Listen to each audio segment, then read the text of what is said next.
looks like it's getting bigger. This is the TS-11, the Iskra Polish jet, pretty much stock motors, and hopefully we'll get time. Right behind him is another Iskra, Lockie Onslow, our Australian. He's a Formula 1 class racer, so he likes to be down there low. Everybody in this class is on a stock motor. You got two L29s that are neck to neck there, and Daryl Christensen in that red, white, blue L39 has hounded those two. We got three up here. Each goes light over the first two.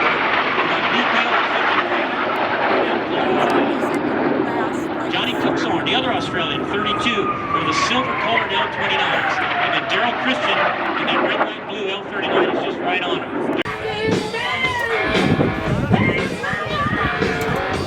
Currently we have one jumper, a single canopy, spiraling a hanging smoke. Below him, we have three jumpers in what we call a T formation.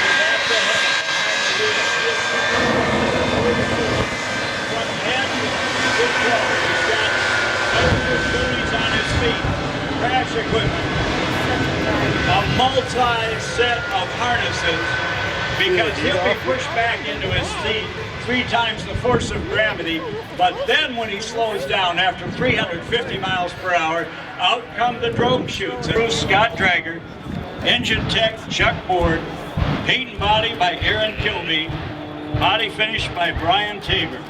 That's why they call it the Shockwave truck.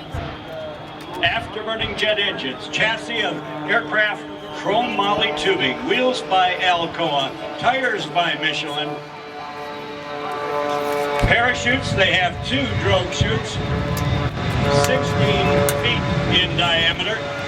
Ex-military chutes, the cab and body are Model 359 Peterbilt, front rear fender by Michelin composite, and side skirts are titanium and aluminum. Special thanks to at 70 miles an hour. It is a bit top heavy, and if it happens to tip over, you could get a very blue feeling. Get it? Blue? Okay, 1,000, 2, 1,000. They'll get it. At any rate, you can have that jet-powered outhouse at your town. All you have to do to qualify is to have a very bad Mexican restaurant.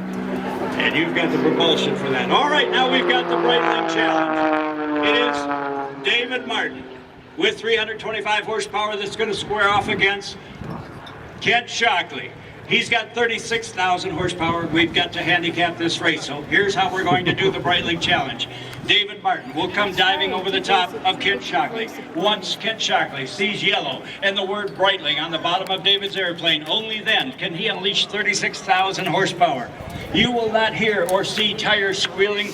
This is afterburner thrust. And then, before he runs out of runway, Kent Shockley, astronaut, in the left seat of the award-winning Shockwave truck, will have to beat David Martin, or try to beat David Martin, and then shut that thing down before he runs out of runway. Folks, by your applause, do you think David Martin in the airplane is going to win this race? By your applause, do you think Kent Shockley in the Shockwave truck is going to win this race? The crowd has spoken. This race in seconds will be history.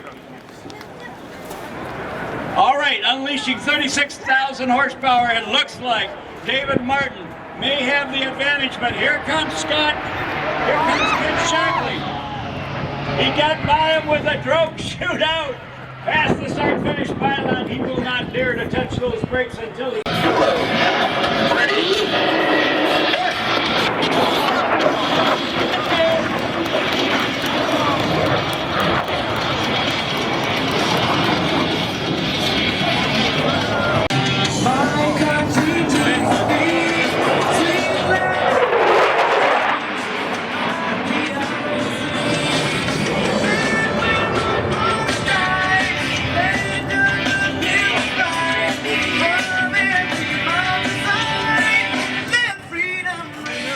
Our two solo pilots have positioned themselves on opposite ends.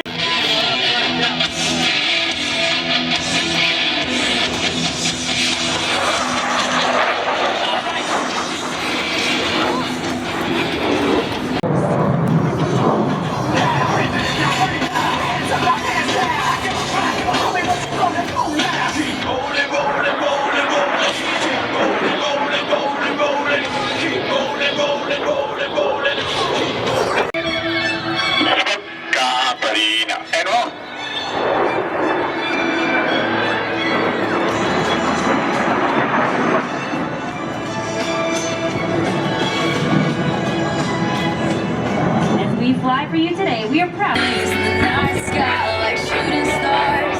I can really use a wish right now, wish right now, wish right now. Can we pretend that you're playing in the night sky like shooting stars?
As our two solo pilots, Thunderbirds 5 and 6, rejoin with the Diamond to form the Thunderbird Delta formation, we would like to take a moment to honor those veterans in the crowd today, whose service and sacrifice have given us the freedoms that we cherish so very much.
For the Delta formation loop. If I had just one thing to say before my last breath fades away.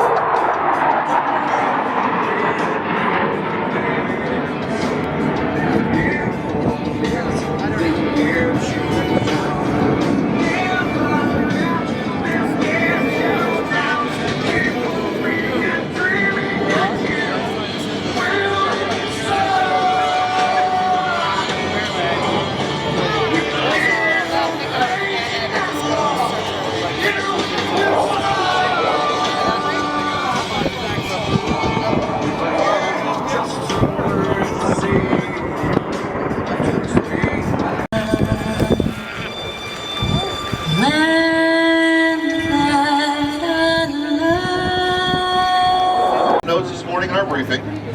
They've got a join-up speed at 170 knots. Oh, so they can practice some high engine time in here. That's a Allison. I know that's a Merlin, right? Every year. John Curtis Pohl looked like he was pulling up on him as they went around pylon 4 on the far end of the course, and all of a sudden Ron Lewis is putting some distance between him and the P-51C. Here they come. Let's listen to this beautiful sound of unlimited racing, Reno style.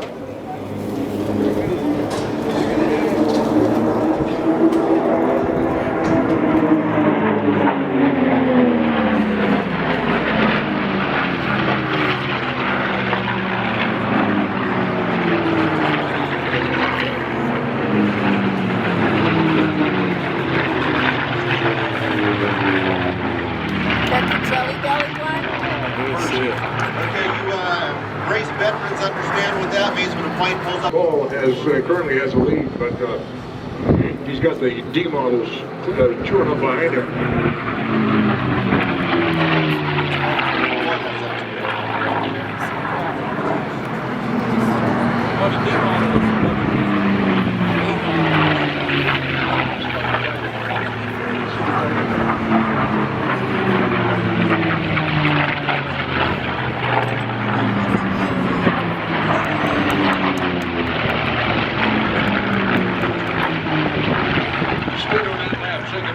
John Curtis Pohl in the lead at Boise Beach, 347 miles an hour. It's doing so good. 25 seconds.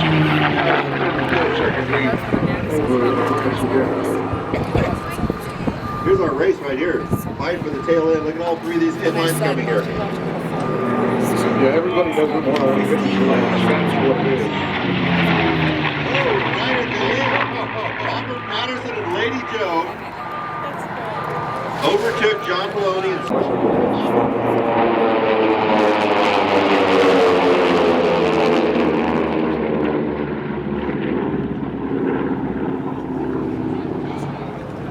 and then in comes all the left rudder he can get, a little bit of right aileron, and from the hammerhead now he'll execute that World War II coordination maneuver known as the barrel roll, a coordinated change of heading, speed, and altitude.